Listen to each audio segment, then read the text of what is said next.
CM Pushkar Singh Dhami का आज जम्मू कश्मीर में धुआंधार प्रचार। विधानसभा चुनाव के लिए किया प्रचार, कहा जीत हमारी होगी।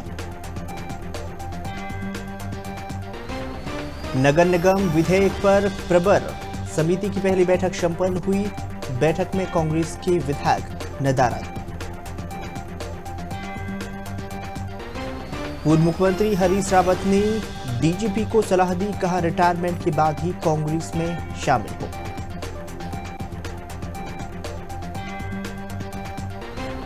उधम सिंह नगर में ठगों का आतंक। कनाडा भेजने के नाम पर युवक से 18 लाख की ठगी।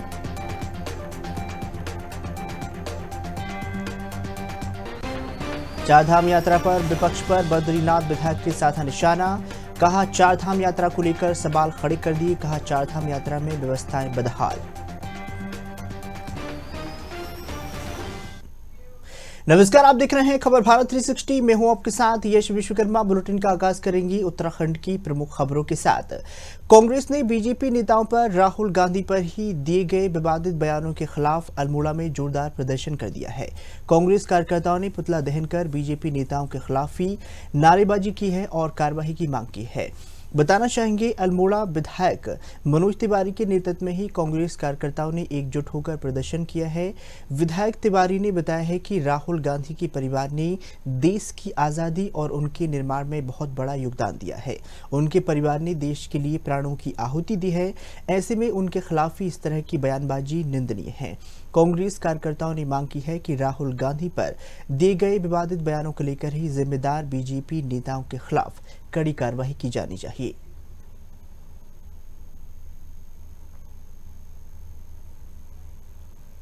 जिस तरह से भारतीय जनता पार्टी के पूर्व विधायक तरविंदर सिंह और शिवसेना के विधायक संजय गायकवाड़ जी और केंद्रीय मंत्री द्वारा हम सब के नेता अखिल भारतीय राष्ट्रीय कांग्रेस कमेटी के पूर्व राष्ट्रीय अध्यक्ष पे और प्रतिपक्ष के संसद के अध्यक्ष नेता के अनेक बयानबाजी करी, तो उस चीज को लेके आज कांग्रेस के जिला कांग्रेस कमेटी अध्यक्ष जी के नेतृत्व में यहाँ पर पुतला दहन किया गया और भारतीय जनता पार्टी के अनेक बयानबाजी को लेकर उसका विरोध प्रकट किया गया।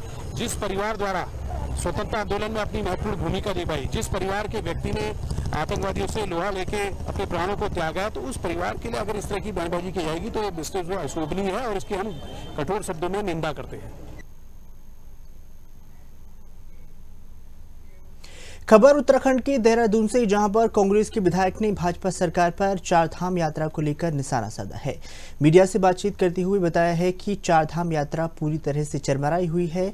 सत्र के दौरान ही नियम 58 के तहत ही हम सवाल पूछना चाहते हैं, लेकिन सरकार सवाल से पूछने से डरती है, सवालों से डरती है। इसके साथ ही चारधामों के स्थानीय लोगों के पास रोजगार नहीं है, सड़कें पूरी तरह से बदहाल हैं।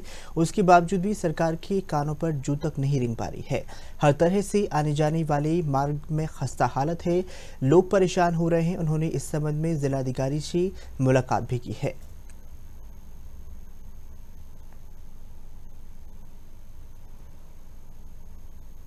गैरसैंण के अंदर हम थे और जब वहाँ पे सत्र चल रहा था, वहाँ पे भी मैंने कहा था कि चारधाम को लेके मैंने नियम 58 में प्रश्न लगाया था। सरकार उससे चर्चा से उसमें भागी है और आपदा पे भी भागी है। चारधाम यात्रा इसमें पूरी तरह से चरमराई हुई है। लोगों के होटल बंद हो रखे हैं। आप देखोगे अन्य सारी जगह टूटी हुई है। परसों में डीएम साहब गणेश गोयल जी के साथ डीएम साहब से मिला हूँ। मैंने उनसे कहा है कि डीएम चमोली को कहा है कि भाई आप सड़कों को खोलिए, शासन प्रशासन को दुरुस्त रखिए। स्थितियां बद से बदतर हो चुकी है। वहाँ पर किसी प्रकार की कोई सुविधाएं नहीं है। पीएमजीएसवाई सड़कों के अंदर ओपन टू कम्युनिकेशन के अंदर पैसा नहीं है। लगभग 350 सड़कें बंद हैं। आज आप देखोगे कि रतूड़ा में बंद है, चटवा पीपल में बंद है, उसके बाद सिमली में बंद है और जोशीमठ के आगे बंद है। तमाम जगह एनएच बंद है। लोग विषम परिस्थितियों में है और ये जो परिस्थितियां बनी है, सरकार पूरी तरह से नाकामयाब है और सरकार किसी तरह का एक्शन नहीं ले रही। देखिए, चारधाम यात्रा तो समाप्ति की ओर है। अब सुझाव दे के तो इन्हें कोई फायदा तो है नहीं, क्योंकि सदन के अंदर मैं चाहता था इस पर चर्चा हो। और मैं आपसे कहना चाह रहा हूँ कि मैंने दोनों चीजों पे लगाया था। आप सोचिए कि आप चमोली जनपद के अंदर जा रखे हैं, आप मानसून सत्र कर रहे हैं और उसके बावजूद आप यदि आपदा पर चर्चा नहीं चाहते, आप नहीं चाहते कि जिस परिस्थिति के लिए राज्य बना है जिन समस्याओं को लेकर राज्य लोगों ने आंदोलन किया है, उनकी बातें सरकार नहीं सुनना चाहती। दुर्भाग्यपूर्ण रूप से मैं सदन के अंदर पहली बार गया, लेकिन जिस तरह से उत्तराखंड में सदन के जो समय अवधि कम की जा रही, केवल और केवल 1.5 दिन सदन चला, कहां से हम अपनी बातें रखेंगे। ये सरकार सुनना नहीं चाहती, मनमानी करना चाहती, डिक्टेटरशिप चलाना चाहती। इसका केवल और केवल उगाही पे ध्यान है, विकास में किसी प्रकार का ध्यान नहीं है।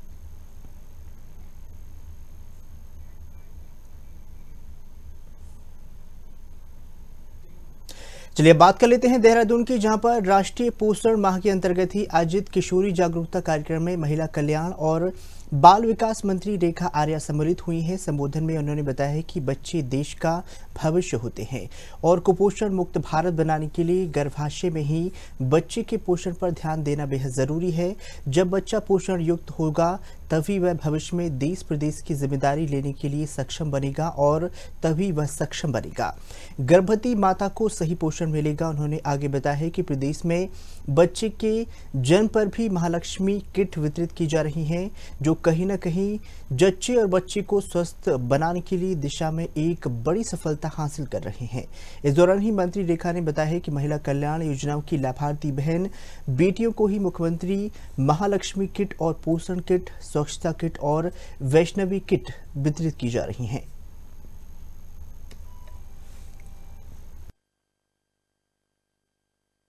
की ओर से और राज्य सरकार लगातार भारत सरकार के दिशा निर्देशों के क्रम में सितंबर माह जो कि 1 तारीख से प्रारंभ हुआ, उसे 31 सितंबर तक लगातार पोषण माह के रूप में सेलिब्रेट कर रहा है, जिसमें हमारी गर्भवती महिला से लेकर गर्भधात्री महिला से लेकर स्वयं महिला से गर्भाशय शिशु से लेकर सबके पोषण के बारे में जानकारियाँ, जागरूकता यह कार्यक्रम के माध्यम से दी जा रही है, ताकि हम सबका एक लक्ष्य है कि हमारा देश, हमारा उत्तराखंड जो है वो कुपोषण मुक्त बन सके।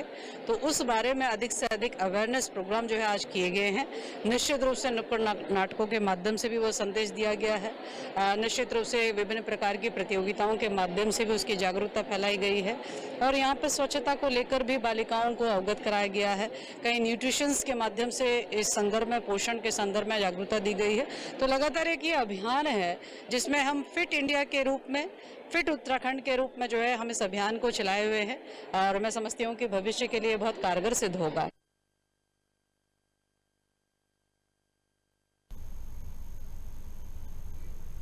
खबर उत्तराखंड के देहरादून से, जहां पर विपक्ष और सत्ताधारी सरकार ने नेताओं ने कानून व्यवस्था पर कई सवाल खड़े कर दिए हैं।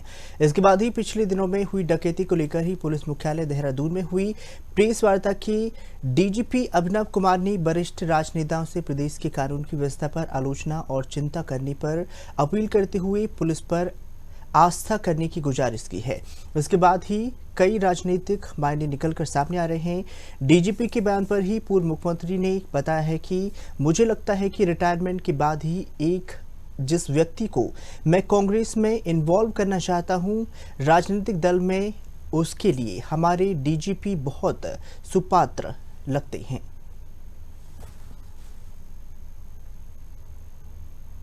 मैंने उनका बयान अभी भी किसी पत्रकार बंधु ने मेरे पास भेजा, मैंने देखा है, तो मुझे लगा कि रिटायरमेंट के बाद जिस व्यक्ति को मैं कांग्रेस में इन्वॉल्व करना चाहूँगा राजनीतिक दल में, उसके लिए हमारे डीजीपी बहुत सुपात्र लगते हैं।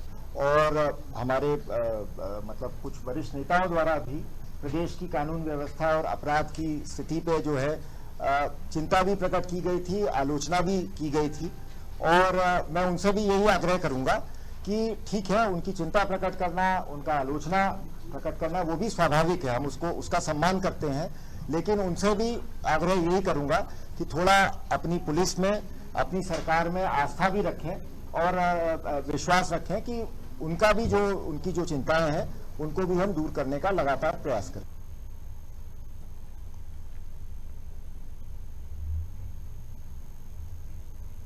अगली खबर देहरादून से, जहां पर वन विभाग खटीमा में अवैध रूप से ही आम से भरा ट्रक पकड़ा है। बताना चाहेंगे जहां पर चालक मौके से फरार हो गए हैं।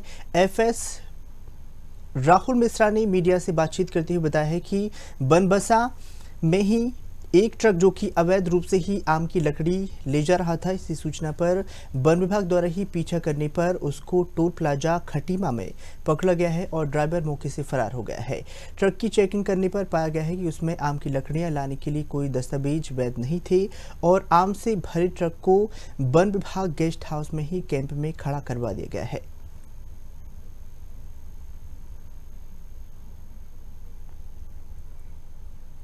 हम लोग को मुखबिर से सूचना मिली थी कि ऐसे ऐसे एक ट्रक है जो कि लकड़ी भर रहा है और ये निकलेगा बनमसा की साइड से आ रहा था और इसे हमने ट्रेस किया, उसका पीछा किया गया, ड्राइवर ने भगाया। उसके बाद में हमारी टीम लगी रही पीछे और इसको ये जो सितारगंज वाला टोल है उसको यहाँ पर रोका गया। तो ये टोल पे रुका और उसने साइड में लगाई और हमारी टीम वहाँ पर ने इसको पकड़ा। तो ड्राइवर तुरंत भाग गया साइड में लगा के ट्रक को और बाकी हमने लकड़ी सीज की वहीं से और इसको हम यहाँ पर रेस्ट हाउस ले आए हैं खटीमा के और इस पर H2 केस भी काट दिया है हमने और इस पर कार्रवाई अभी जारी है। बाकी इसमें बेसिकली आम और जलौनी लकड़ी है और इसके कोई भी कागज़ मिले नहीं थे हमको। तो ये सारी की सारी अवैध रूप से लकड़ी लेके जा रही थी जो कि आम को लेके जाई जा रहे हैं। ठीक, इसका यही कारण है कि ड्राइवर, देखिए ड्राइवर जो होता है वो इसका बस एक पात्र होता है, जो इसका मेन होता है वो कोई और इसको ऑपरेट कर रहा होता है। तो ड्राइवर को सबसे इजी है वो उतर के भाग जाता है क्योंकि ट्रक ड्राइवर का होता नहीं है और जो ड्राइवर का मालिक है वो दूसरा कोई होता है। तो ड्राइवर के लिए सबसे ईजी है वो ट्रक छोड़ के भाग जाता है। अमूमन यही देखा जाता है कि ड्राइवर जो है तुरंत फटाफट साइड में लगा के निकल के भाग जाते हैं। हमारी टीम ने उसको पकड़ने की कोशिश की, ड्राइवर नहीं मिला। उत्तराखंड विधानसभा भवन में ही प्रवर समिति की बैठक संपन्न हो गई है, जिसमें विधानसभा अध्यक्ष के साथ साथ ही प्रवर समिति के अध्यक्ष और सदस्य मौके पर मौजूद रहे हैं। हालांकि कांग्रेस की दोनों विधायक सदस्य बैठक में नदारद रहे हैं। प्रवर समिति की बैठक के बाद ही मीडिया से बातचीत करते हुए प्रवर समिति के अध्यक्ष कैबिनेट मंत्री प्रेमचंद अग्रवाल ने बताया है कि प्रवर समिति की बैठक हुई जिसमें सदस्यों के कुछ सुझाव दिए गए हैं, उनको अधिकारियों को अति आवश्यक जवाब दिए गए हैं, दिशा निर्देश भी दिए गए हैं। इसके साथ ही अगली बैठक 24 सितंबर को होगी जिसमें बहुत सारे सुझाव आएंगे। साथ ही राज्य में निकाय चुनाव कराने के लिए सरकार पूरी तरह से तैयार है। बैठक में सदस्य के रूप में ही आए बसपा के लक्सर से विधायक शहजाद अहमद ने बताया है कि बैठक में कोई खास चर्चा नहीं हुई है और अपनी मनमानी सरकार निकाय चुनाव में परिसीमन और आरक्षण को लेकर कर रही है, लेकिन इस बार ओबीसी के लोग चुनाव जीत कर आएंगे।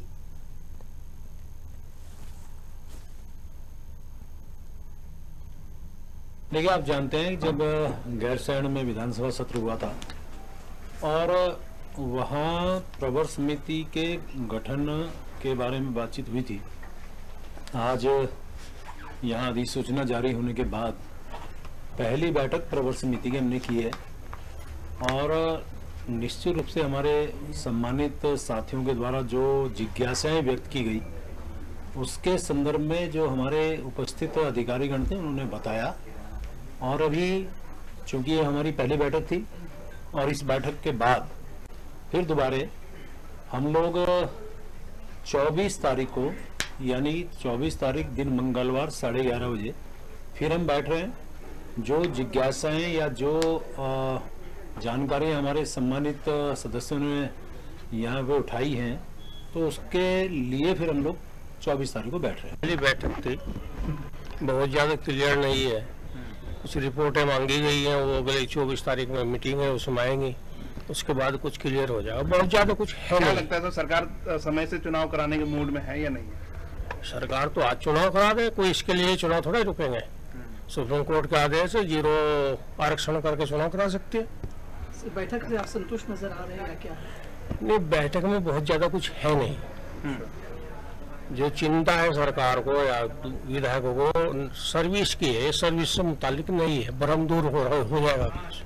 आरक्षण है, आरक्षण जहाँ ओबीसी है नहीं भी देंगे, ओबीसी जीत करके आएगा, उससे क्या फर्क पड़ता है? तो आपको क्या लग रहा है कि सरकार जो आरक्षण का अगर कहें तो ठीक अपने हिसाब से करने जा रही है, क्या आपको ये लग रहा है? सब सरकार अपने हिसाब से करते हैं और जनता चुनाव अपने हिसाब से करती है। खबर उत्तराखंड के उधम सिंह नगर से ही, जहां पर विदेश भेजने के नाम पर ही ठगी करने के मामले थमने के नाम नहीं ले रहे हैं। कोर्ट के आदेश पर कोतवाली पुलिस ने 18 लाख रुपए की धोखाधड़ी का मुकदमा दर्ज कर जांच शुरू कर दी है। बताया जा रहा है कि वह अपनी बेटी अभिषेक को कनाडा भेजना चाहता था, जिसको लेकर आरोपी था कि गौरव की बातों पर विश्वास करते हुए अलग अलग तारीखों में 18 लाख रुपए ले लिए गए हैं। गौरव ने अपनी बेटी के फर्जी दस्तावेज तैयार करवाए। जब इनकी भनक लगी तो उन्होंने गौरव से नाराजगी जताते हुए 18 लाख रुपए की रकम वापस मांगी, तो आरोपी ने टालम टोल कर दिया और बार बार ही बताना चाहेंगे उन्हें धमकाने लगा। पीड़ित ने कोतवाली पुलिस को शिकायत पत्र में देकर कार्रवाई की मांग कर दी है। पुलिस ने जब कोई कार्रवाई नहीं की, मुकदमा दर्ज कर जांच शुरू कर दी है।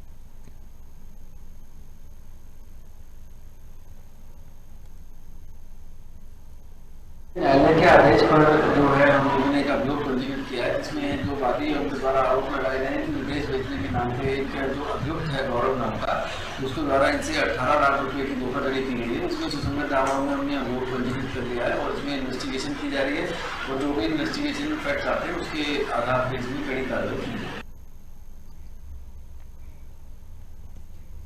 चलिए बात कर लेते हैं देहरादून की, जहां पर नगर निगम विधेयक पर ही प्रवर समिति की पहली बैठक आयोजित हुई, जिसमें निगम संशोधन विधेयक की गठित प्रवर समिति की पहली बैठक हुई।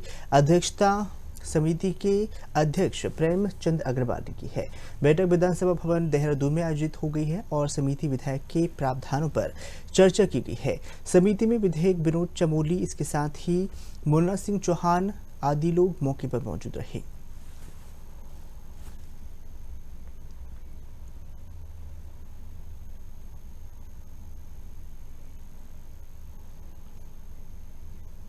चलिए बात कर लेते हैं देहरादून की, जहां पर चारधाम सिर्फ हिंदुस्तान के हिंदुओं की आस्था का केंद्र नहीं है, अपितु यह विदेशों में भी रहने वाले हिंदुओं की आस्था का केंद्र है।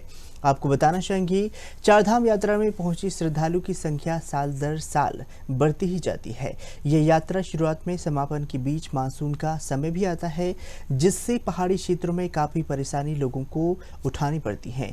जगह जगह बड़े बड़े बोल्डर और शोल्डर गिर जाते हैं, तो वही सड़े और कभी बदबूदार शब्द भी यहाँ पर मिलते हैं। इसके साथ ही अत्यधिक बारिश के कारण पूरी तरह से क्षतिग्रस्त पुल मिलता है। तो वही आईजी केस ने बताया है कि यात्रा जो भी बहुत थोड़ी परेशानी लोगों को हो रही है, उसको पूरी तरह से समाप्त कर दिया जाएगा।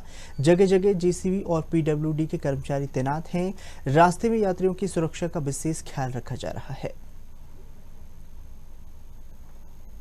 बिल्कुल वो अलग है।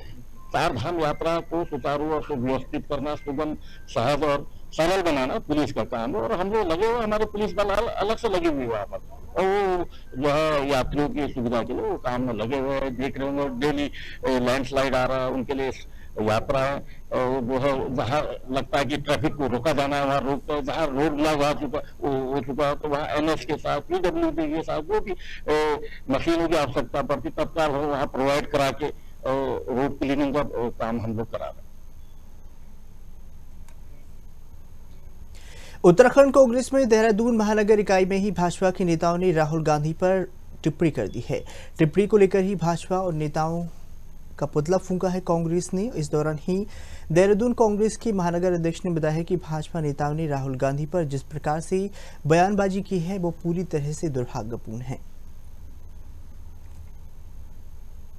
देखिए, भाजपा सरकार के इशारे पे राहुल जी पे बयानबाजी की जा रही है, धमकियां दी जा रही हैं। कोई कह रहा है हम 11 लाख रुपए दे देंगे कि उनकी जीप काट दी जाए, और लोग भूल जा रहे हैं कि जो आज ये लोग बोल रहे हैं कहीं ना कहीं कि राहुल जी के प्रयास से वो लोग आज यहाँ तक पहुँच पाए हैं। रणजीत सिंह बिट्टू जैसे नेताओं की मैं बात कर रहा हूँ, और ये इनके दूषित मानसिकता का परिचय है। मुझे लगता है इन लोगों का कहीं ना कहीं मानसिक संतुलन खो बैठा है, इसलिए ये लोग इस तरह की बयानबाजी कर रहे हैं।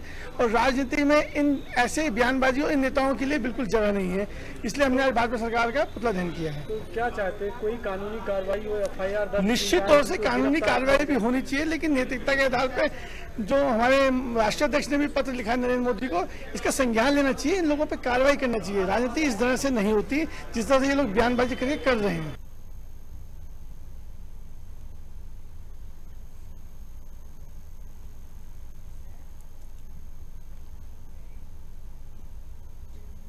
चलिए बात कर लेते हैं अल्मोड़ा की, जहां पर मूसलाधार बारिश का कहर जारी है, जिसके चलते ही जनजीवन पूरी तरह से प्रभावित हो गया है।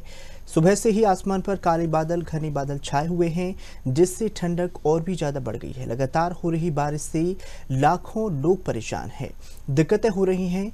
सोमवार की बारिश के बाद ही कई स्थानों पर पत्थर गिरने की घटनाएं भी सामने आई हैं, जिससे सड़कों पर आवागमन बाधित हो गया है। बीती गुरुवार की बात की जाए, शुक्रवार की, तो बारिश से प्रभावित सड़कों की सफाई का काम भी प्रशासन पूरा नहीं कर पाई है और लगातार बारिश ने प्रशासन को एक बड़ी चुनौती दे दी है।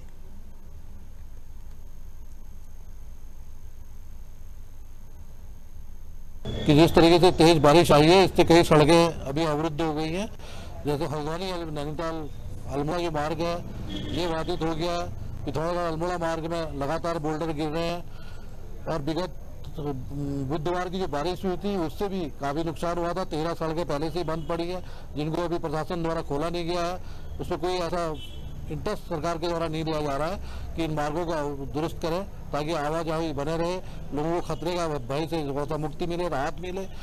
और इसी बारिश में, पिछली बारिश में 6 मकान ध्वस्त हो गए, 3 दुकानें ध्वस्त हो गई है, जिनको अभी तक किसी प्रकार की कोई मुआवजे की कोई सरकार के द्वारा पहल नहीं की गई है। ये हमारे लिए दुर्भाग्यपूर्ण है।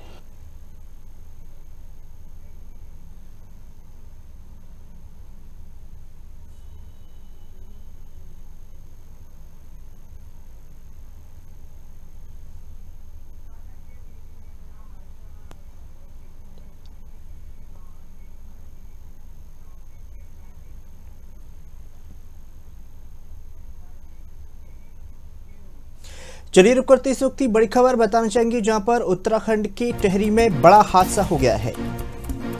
कीर्तिमान नगर थाना क्षेत्र में वाहन के गहरी खाई में गिरने की सूचना आ रही है। प्राथमिक तौर पर ही 3 लोगों के मरने की खबर सामने आई है। बताना चाहेंगे, एक व्यक्ति गंभीर रूप से घायल बताया जा रहा है। घायल को बेस हॉस्पिटल श्रीकोट में भर्ती करवाया गया है, जहां पर डॉक्टर्स लगातार उसकी स्वास्थ्य का परीक्षण कर रहे हैं। घटना की जानकारी मिलते ही पुलिस फोर्स मौके पर पहुंची है। जानकारी के मुताबिक ही वाहन करीब 100 मीटर गहरी खाई में गिर गया है। तो तस्वीरें देख सकते हैं किस तरह से बड़ा हादसा हो गया है। भयानक तस्वीरें नजर आ रही हैं। पुलिस मौके पर पहुंची है। प्राथमिक तौर पर ही 3 लोगों की मरने की खबर सामने आई है।